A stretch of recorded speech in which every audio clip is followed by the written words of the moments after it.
Welcome to the Daily Message. I'm Dane Spotts.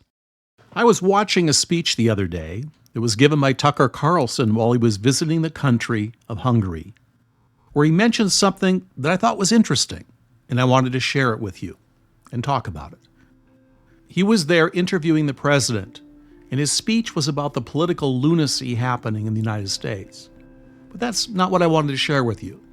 It was a point that he made about a concept called indensity, which was a new one for me. I had never heard the term before. Indensity. Even though I had heard of and understood the idea behind it. I'm going to play that clip for you because I think it's important. And there's a golden nugget here for all of us. And he presented it better than anyone I had ever heard before on this idea of indensity. So what is indensity?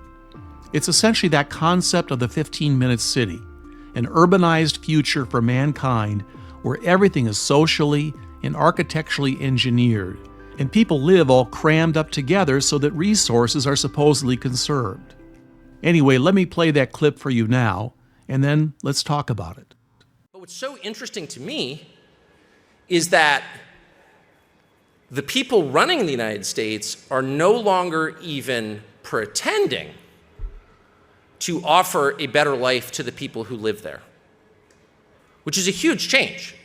I mean, throughout the course of my life until fairly recently, we had people I voted for in office, people I would never vote for in office, but all of them made basically the same promise. Elect me, give me power, and I will make your life better. And here's how I'll do it. I never hear anybody make that case in the United States. And what they're offering is a world in which human flourishing is, if not impossible, very difficult. The ruling party is the party of the childless, the unmarried, the people who are working for low wages for large corporations and living in tiny apartments in overcrowded cities that are rife with crime. That's not a cliche, that's true. It's not a talking point. It's true. Who votes for the people who run the United States right now?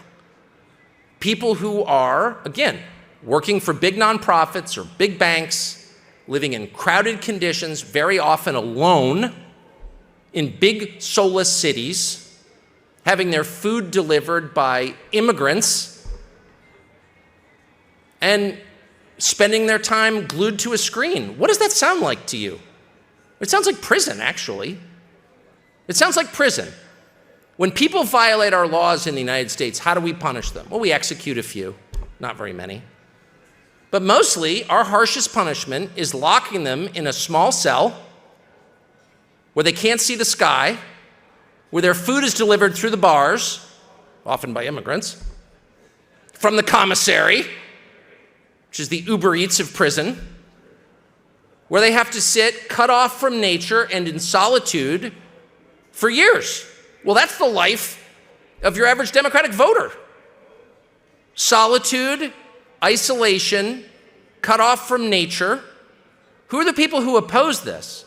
And some of them are Republicans. You're not going to hear me say word one in support of the Republicans, by the way, who have collaborated in the most dishonorable possible way with the Biden administration. So instead of saying Republican, I will describe them as anyone who's not with the program, which is the majority of people in my country. Where do they live? And more important, how do they live? Well, they're poorer generally on paper, but are their lives worse? If you live in a place where you can see the sky, where you can make your own food and maybe even know where it comes from, if you can go outside and say identify 3 species of trees or hear birds, or experience silence, the rarest commodity in the modern world, silence, where you can hear voices that aren't being broadcast from NBC News or Google, maybe higher voices. Those are the people who are not with the program. People who have a daily experience of others and who have a daily experience of nature. And those people are much more likely to acknowledge a power beyond themselves and beyond their government. And there's a reason for that, because they can see it. When you're isolated in a cell, living, as the urban planners of the United States now refer to it as, in density, which is somehow supposed to be good for the climate or the world. No, it's death. It's enslavement is what it is. When you're living crowded as you would on an industrial farm as a cow or as a chicken in a pen, you are not liberated, you are enslaved, and you can't think clearly, and your reference points are gone, and you can't see the stars, and you can't see the trees. You cannot see God's creation. All around you, you see what? Drywall and screens made by other people, people who don't mean you well. And your ability to make clear judgments, to think clearly, to think rationally, goes away. And the next thing you know, you're still wearing a COVID mask 3 years later. Because how would you know not to? 4 years ago, I moved with my wife and some of our many children outside of a city where I had lived most of my life, Washington, D.C., to a rural area. And the very first thing I noticed when we left the city was every time you would stop and do something, whether it was, go to the store to get something to drink, go buy food, go to the post office, the very first thing that would happen is someone would talk to you. Do you know what talking is like to a person? It's different from texting. People speak and you look at their faces when they talk. And I hadn't had this experience quite as often as I did when I moved to a rural area, and they would talk and they would say things that weren't necessarily relevant to my daily schedule, like, how are you? How are your dogs? Stuff like that. And my first instinct was, man, I gotta go. I've got texts to do. I have a lot of emails to return. I don't have time to talk to this person. And I'd feel jittery, like you're getting in the way of my schedule by making human contact with me. And then I realized after a year or so, that is the whole point of life. It's not to return texts. It's to have relationships with other people. That is the whole point of life. That's where all joy comes from. It doesn't come from money. It comes from being in relationship with other people and with God, for that matter. And one leads to the other. And I had, as close to the earth as I tried to live while living in a city, I completely lost track of this. My first comment, and I'm sure you'll agree, is that the elites who are imposing this way of life on a new population programmed to believe this is good are likely not living this way. And of course they're not. They want space, they want blue sky and green grass and lakes and oceans to play in, just as we all do. The reason why I wanted you to see this is to stimulate your thinking about where we're going as a society. But even more importantly, where are you going? Indensity is not the direction you want, not if you value feeling alive and living the fullest life possible. What do you value? And what is important in your life? Do you even know? In our rapidly changing world where digital screens outnumber human faces and where the rush of our daily lives and eking out a survival often overshadows the stillness of moments and the connections that we miss with others. I think every one of us, as part of our human experience in some fleeting moments, has felt this overwhelming sensation of being part of something immense, a force greater than ourselves. It could be the serenity of watching a sunset, the rush of climbing a mountain peak, or even the simple act of just helping someone out who needed it. In those moments, we're not just existing, we're alive.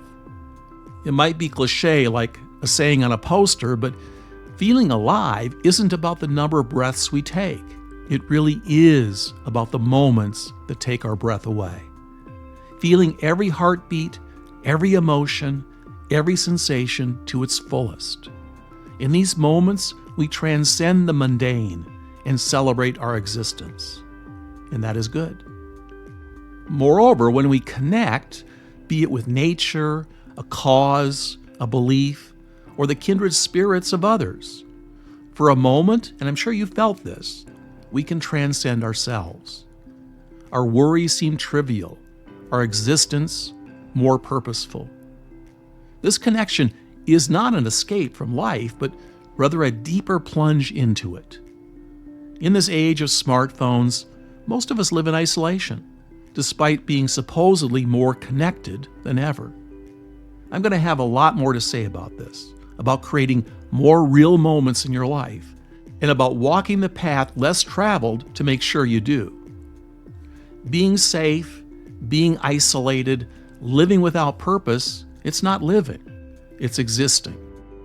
Safety can sometimes transform into a self-imposed cage. When our desire to be safe suppresses our innate curiosity, or dampens our passions, or prevents us from chasing our dreams, we have to question the price of such security. Is the sanctuary of safety really worth the sacrifice of unexplored horizons and unlived adventures? I don't think so. To live fully, we have to challenge our boundaries, dance on the edge of our comfort zone, and seek the richness that comes from a life well lived. Cherish every moment. Never accept anything less.